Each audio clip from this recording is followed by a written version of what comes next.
자, 오늘 함께 보실 말씀 요한복음 13장 31절로 38절입니다.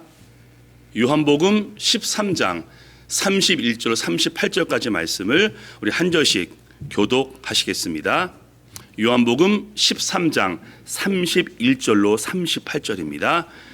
그가 나간 후에 예수께서 이르시되 지금 인자가 영광을 받았고 하나님도 인자로 말미암아 영광을 받으셨도다. 만일 하나님이 그로 말미암아 영광을 받으셨으면 하나님도 자기로 말미암아 그에게 영광을 주시리라. 작은 자들아, 내가 아직 잠시 너희와 함께 있겠노라.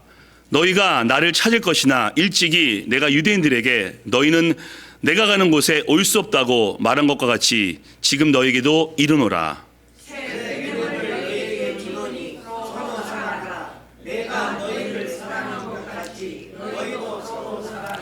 너희가 서로 사랑하면 이로써 모든 사람이 너희가 내 제자인 줄 알리라. 시몬 베드로가 이르되 주여 어디로 가시나이까? 예수께서 대답하시되 내가 가는 곳에 내가 지금은 따라올 수 없으나 후에는 따라오리라. 베드로가 이르되 주여 내가 지금은 어찌하여 따라갈 수 없나이까? 주를 위하여 내 목숨을 버리겠나이다. 예수께서 대답하시되 내가 나를 위하여 내 목숨을 버리느냐? 내가 진실로 진실로 내게 이르노니 닭 울기 전에 내가 3번 나를 부인하리라. 아멘. 오늘 이 설교 제목은 부활 그 이후입니다.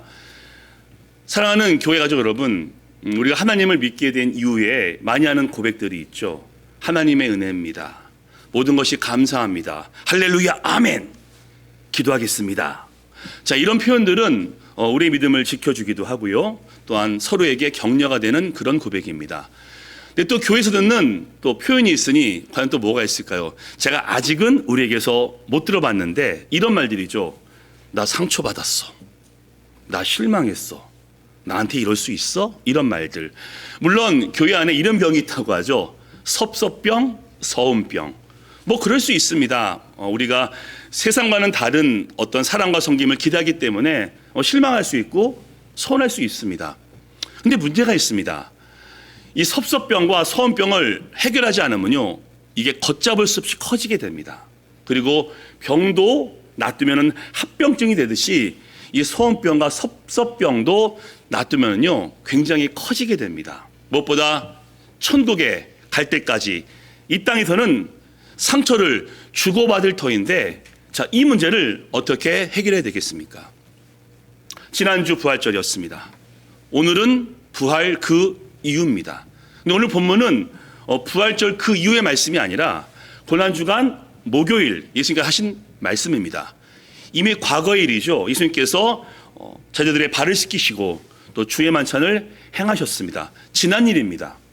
하지만 앞으로 우리에게 당부하시는 부활 그 이후에 당부를 하시고 있습니다. 이렇게 말이죠. 내가 너희의 발을 씻었으니 과거죠.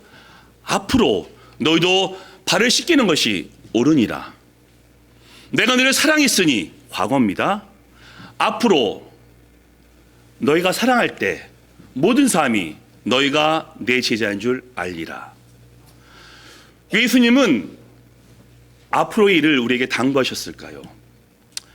앞으로 우리에게 상처와 실망과 아픔이 있기 때문입니다. 그리고 부활을 기념하며 부활 이유가 더 중요하기 때문입니다. 그래서 오늘 말씀을 통해서 부활 이후 우리가 어떤 마음가짐으로 어떠한 결단으로 살 것인가를 말씀을 통해 한번 나눠보겠습니다. 자, 첫 번째입니다. 우리는 서로 상처를 주고받습니다. 많은 분들이 오해합니다. 예수님에 대해서 오해하죠. 어떤 오해요? 예수님은 아픔도 없고 상처도 없고 고통도 없다. 혹 있을지라도 문제가 되지 않는다. 왜? 하나님이시니까. 맞는 말이지만 반은 맞지 않습니다. 왜? 예수님은 하나님이시면서 인간이기 때문에 고통을 다 겪으셨습니다. 헤롯이 예수님을 죽이려 하셨을 때 애굽에 갔다가 죽자 돌아오십니다. 얼마나 고달프셨겠습니까? 또한 복음을 증거할 때마다 사사건건 바리새인들이 시비 걸었고요. 유대인들은 공격했습니다.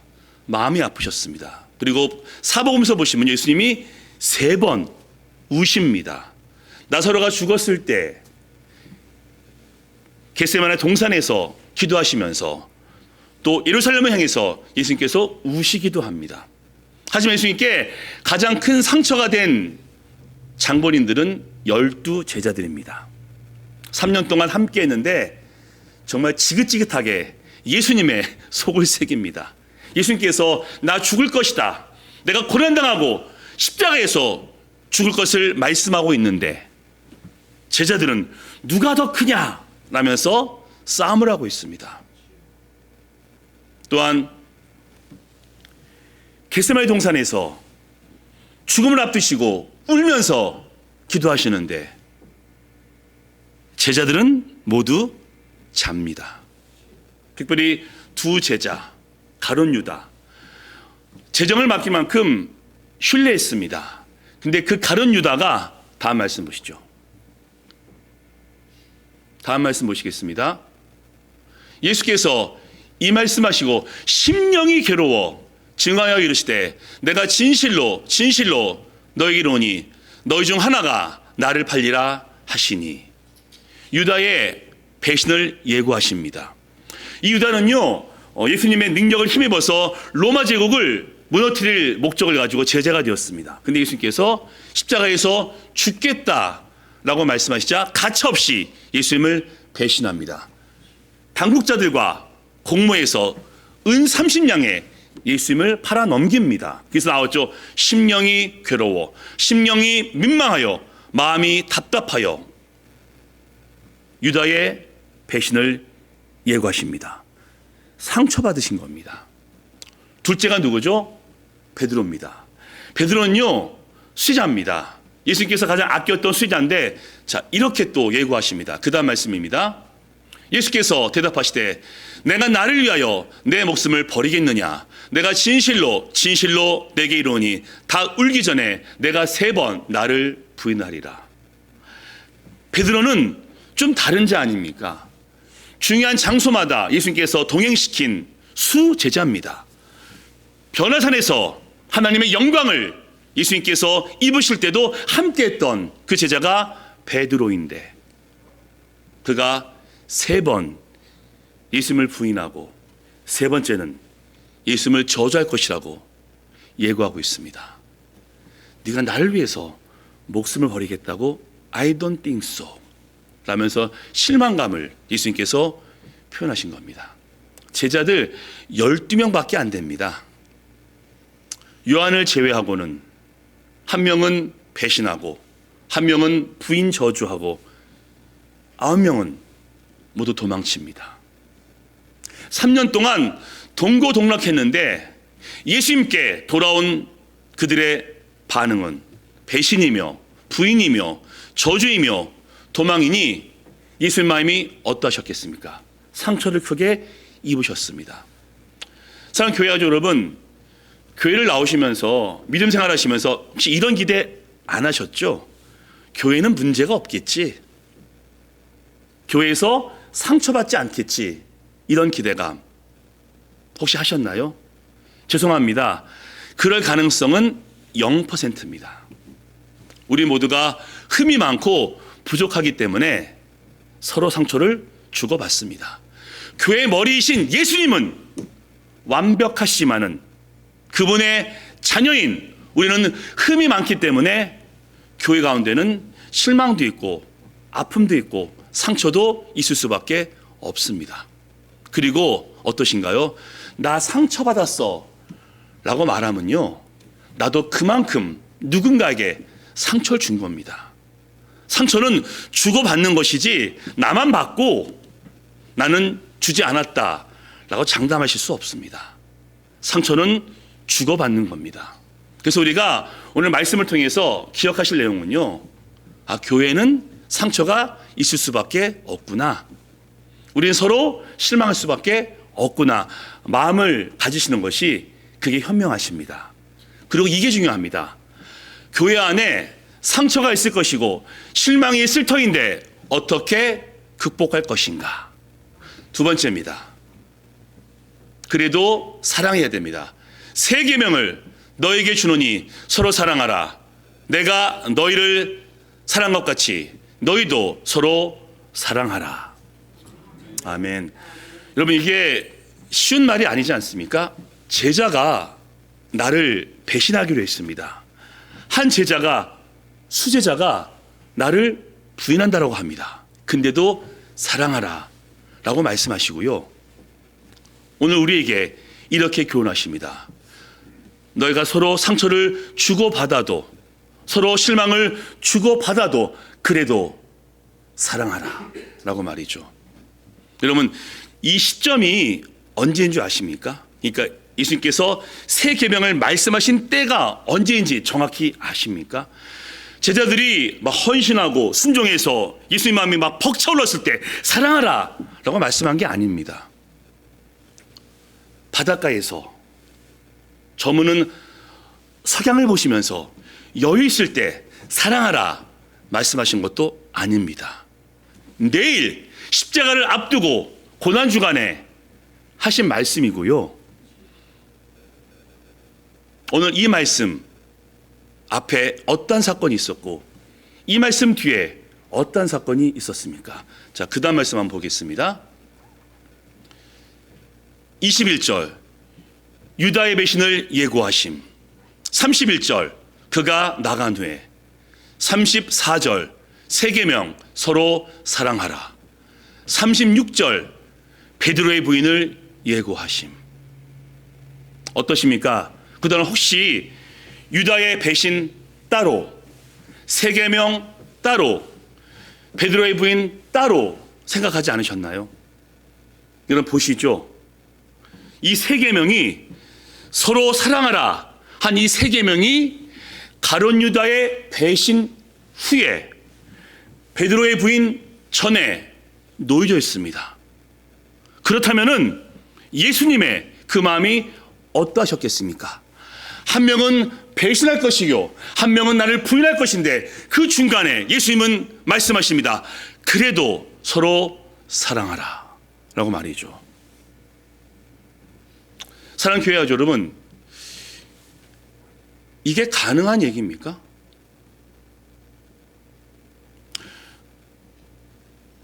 가깝지 않은 사람한테 상처받지 않습니다. 뭐 지나가다가 툭 던진 말에 기분은 나쁘지만 상처가 되진 않습니다. 상처는 가까운 자들에게 받는 겁니다. 내 가족과 측근, 제자들. 그런데 유다의 배신을 예고하신 다음에 베드로의 부인을 말씀하시기 전에 어떻게 사랑하라 라고 말씀하셨겠으며, 우리가 이 입장이라면은 우리가 그냥 어떻게 했을까요? 성경 보실 때 그냥 단순하게 보지 마시고요, 그 입장의 경험을 보는 겁니다. 내가 예수님이었다면 과연 어떻게 했을까라고 말이죠. 물론 저희가 눈에는 눈, 이에는 이 이러진 않겠죠. 하지만 미워하고 무시하고 상종하지 않겠죠. 그래서 이런 말씀 볼 때마다 저는 참 부담이 됩니다. 예수님, 이게 가능합니까? 모든 것이 충만하고 다 평탄할 때야 사랑하라 라고 얘기할 수 있는데, 한 명은 배신하고 한 명은 부인하고 나에게 상처를 가득 안겨주는데 그래도 사랑하십시오 라고 얘기할 수 있을까요? 저는 그렇게 물어보게 됩니다. 현실은 상처입니다. 실망입니다. 절망입니다. 근데 말씀은 사랑하라 하시니 이 상처와 이 사랑의 갭을 어떻게 우리가 극복할 수 있겠습니까? 먼저 기억할 것은요, 상처, 절망 당연한 겁니다. 우리가 부족하기 때문에, 연약하기 때문에 상처를 주고받는 것, 실망을 주고받는 것을 당연하구나 라고 여기시는 게 마음이 편해집니다. 우리가 함께 교회를 세우고 있지 않습니까? 예배를 통해 섬기고 봉사하면서 교회를 세워가는 중에 우린 서로 다름 때문에 실망할 수도 있습니다. 틀림이 아니라요. 다름 때문에. 그것을 당연하게 여기시는 것이 좋습니다. 우리 교회 자랑합니다. 예배가 은혜가 있다. 좋지만요, 이렇게 말씀하시면 안 됩니다. 우리 교회는 문제가 하나도 없어. 이렇게 말씀하시면 안 됩니다. 왜? 이 땅 가운데 문제가 없는 교회는 있을 수가 없기 때문입니다. 한 청년이 교회에 대해서 아주 열정이 있습니다. 그러다가 하루는 유명한 목사 만나가지고 이렇게 하소연을 합니다. 목사님, 이 땅 가운데는 완벽한 교회가 없는 겁니까? 예배 가운데 감격이 있고 서로 사랑하고 문제가 없는 그런 교회를 찾고 싶다라고 목사님에게 하소연을 합니다. 그때 목사님이 이렇게 얘기합니다. 청년, 그런 교회 찾으면은 나한테 소개 좀 해줘. 나 그 교회로 옮길 거야. 근데 한 가지 부탁이 있네. 그런 교회 찾으면은 자네는 절대 그 교회에 가지 마. 교회를 평가하는 자네 때문에 그 교회는 그때부터 어려울 테니까 말이야 라고 얘기했다고 합니다. 사랑하는 교회 가족 여러분, 이 땅 가운데는 완벽한 교회, 완전한 교회 없습니다. 예수님은 우리의 머리이시며 우리의 구원자이신 예수님은 완벽하시고 완전하시지만 그분을 믿는 우리는 흠이 많고 부족하기 때문에 함께 모여있는 교회에는 상처가 있을 수밖에 없고 실망할 수밖에 없음을 우리는 반드시 기억하셔야 됩니다. 하지만 소망 가져야 되겠죠. 어떻게? 아까 장로님이 기도하신 대로 부족하지만은 점점 좋아지는 교회, 흠이 있지만은 몸부림치면서 하나님의 말씀을 따르는 교회, 상처가 있지만은 그래도 사랑하는 교회. 아멘. 이게 우리의 소망이 되어야 합니다. 사도 바울이 이런 말을 했습니다. 내가 같은 말을 쓰는 것은 내게는 수고로움이 적고 너에게는 안전하다. 자, 그래서 제가 이전에 했던 말씀으로 또 한번 해보겠습니다. 우리 곁에 오랫동안 함께한 교회 지체들이 있습니다. 여러분 아시죠? 우리 교회 가족들은 믿거나 의지하거나 신뢰할 대상이 아닙니다.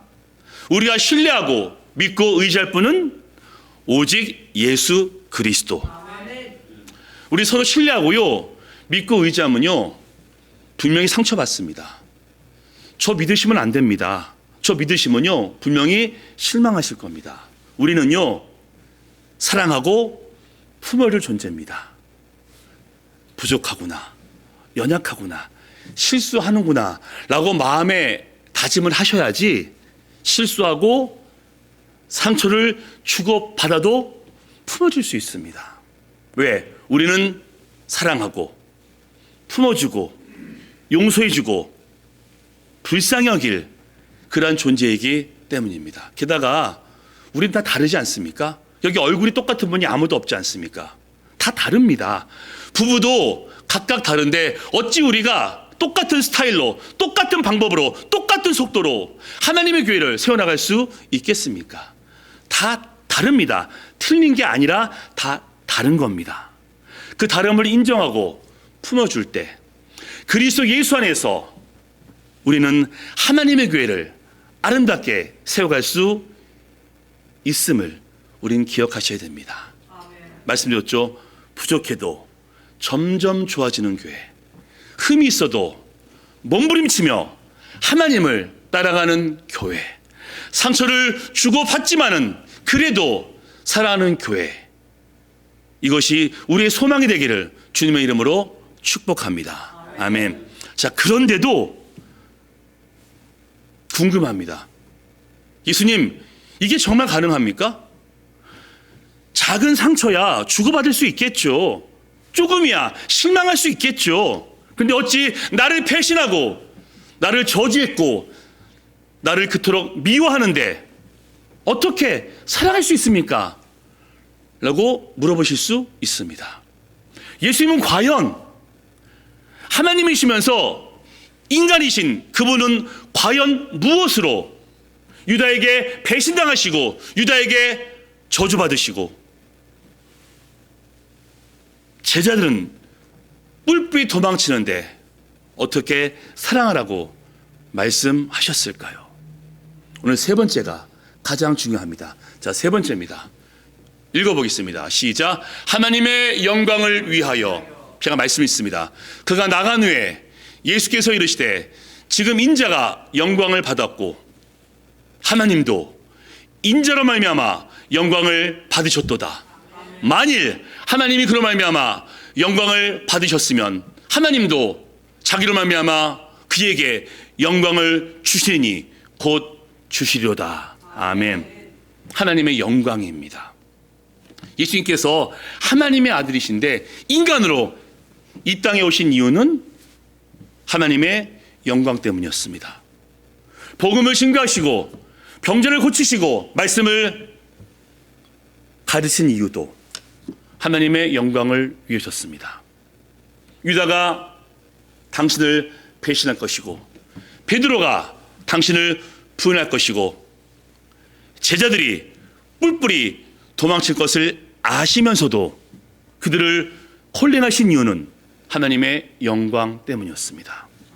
그리고 우리를 위해서 십자가에서 물과 피 모두 흘리시고 죽으시고 3일 만에 부활하신 그 이유도 하나님의 영광이었습니다.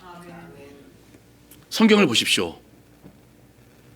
구름같이 허다한 증인들이 있는데 그들의 목표, 그들의 삶의 목적은 하나님의 영광이었습니다. 모세 한번 얘기해 볼까요?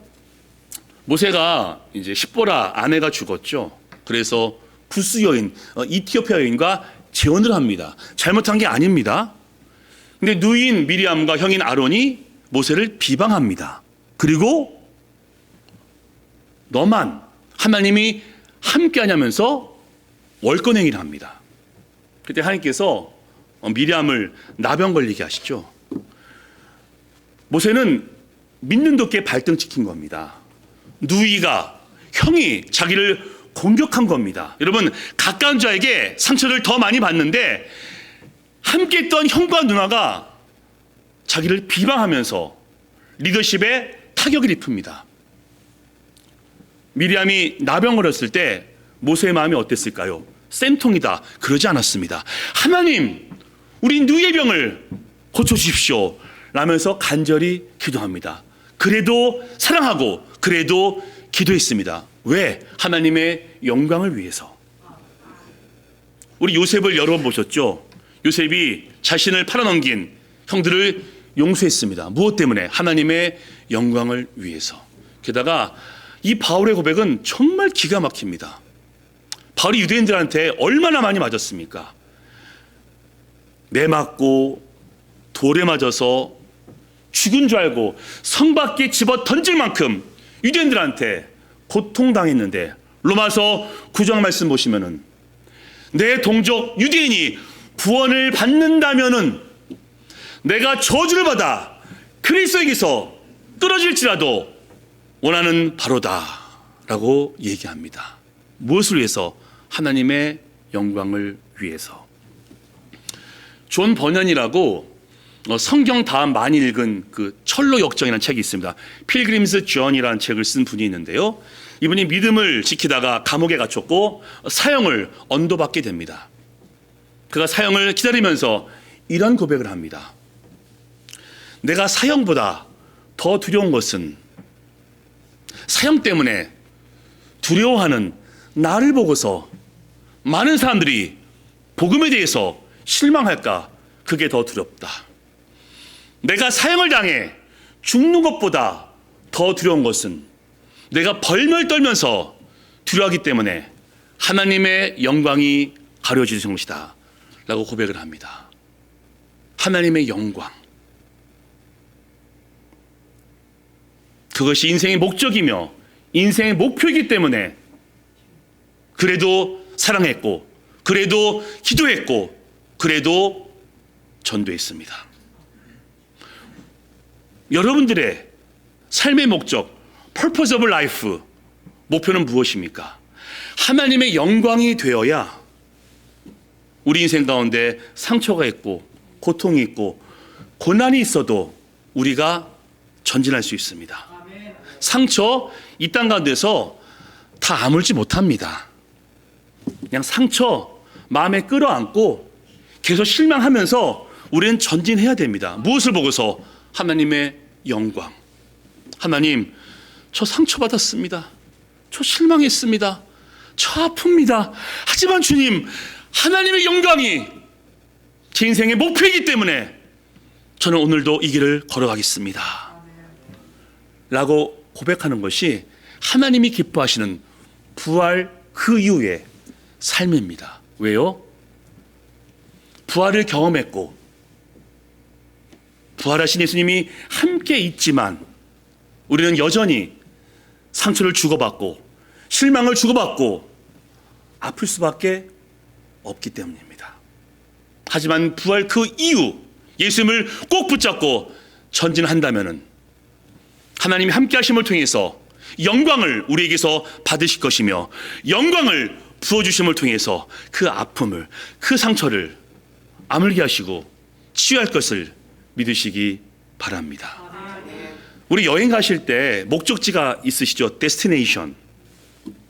그 목적지를 우리가 설정해 놓은 다음에 거기에서 누굴 만나야 되겠다, 어디 가야 되겠지 라고 정해 놓으십니다. 근데 가다 보니까 중간중간에 랜드마크가 있습니다. 그러면 시간이 있으니까 가는 게 들려봐야지 라면서 여행을 시작합니다. 근데 가다 보니까 시간이 자꾸 딜레이가 되고 일정이 안 맞으면 어떻게 합니까? 물론 목적지를 안 갈 수 있겠지만요, 대부분은 중간에 있는 랜드마크는 다 포기하고 목적지만 갑니다. 왜? 거기가 내가 목적한 데스티네이션이고 거기에 만날 사람이 있기 때문에. 바로 그런 것입니다. 우리에게는 하나님의 영광이라는, 천국이라는 우리의 목적지가 있기 때문에 그 중간중간에 넘어질 수도 있고 상처를 주고받을 수 있지만은 우리는 그냥 가는 겁니다. 다 다릅니다. 다 스타일이 있고 개성이 있고 방법이 다릅니다. 그것 때문에 상처를 받을 수 있겠지만은 하나님의 영광, 그게 내 목표이기 때문에 난 넘어지지 않을 거야, 넘어져도 일어설 거야 라는 그 본을 예수님께서 우리에게 보여주고 있습니다. 말씀드렸죠? 주님의 부활 너무너무 중요합니다. 동시에 중요한 것은 부활 그 이유입니다. 지난주에 나 은혜 받았어, 부활했어, 하나님이 함께 라고 끝나시면 안 되고요, 부활 이후에 우리 삶 가운데 어려움도 있고 상처도 있고 실망도 하실 터인데 예수님 굳게 붙잡고 영광을 위해서 전진한다면은 하나님은 우리를 보시고서 너무나 기뻐하시고 영광을 부어 주실 겁니다. 이제 오늘부터가 중요합니다. 부활 그 이유이기 때문에 이제 예수님을 꼭 붙잡으시고 상처가 있으시고 실망하실지라도 끝까지 전진하심을 통해 이러한 복이 있기를 말씀 읽어보겠습니다. 그 다음 말씀입니다. 읽습니다. 시작. 자녀이면 또한 상속자 곧 하나님의 상속자여 그리스도와 함께한 상속자니 우리가 그와 함께 영광을 받기 위하여 고난도 함께 받아야 할 것이니라. 생각하건대 현재 고난은 장차 우리에게 나타날 영광과 비교할 수 없도다. 아멘. 하나님의 영광을 바라보시고 오늘도 전진하심을 통해 하나님께 칭찬받으시고 영광 얻게 되시기를 주님의 이름으로 간절히 축원합니다. 아멘. 자, 이번 적용할 말씀입니다. 자, 첫 번째 한번 읽겠습니다. 시작. 그래도 사랑하고 섬기자. 아멘. 두 번째 읽겠습니다. 시작. 무엇하든지 하나님의 영광을 위하여. 아멘. 오늘 이 말씀 꼭 붙잡으시고 부활의 주님, 믿음의 주요 온전케 하신 예수님을 바라보시고 하나님의 영광을 위해서 오늘도 내일도 결단하시고 순종하심을 통해 하나님께 가장 많이 영광 받으시고 칭찬 받으시는 우리 교회 가족들 되기를 예수님의 이름으로 간절히 축원합니다. 아멘. 우리 한번 다 같이 기도하시겠습니다. 적용한 내용이죠. 상처를 받아도 실망해도 그래도 사랑하고 섬기도록 기도하시겠고요.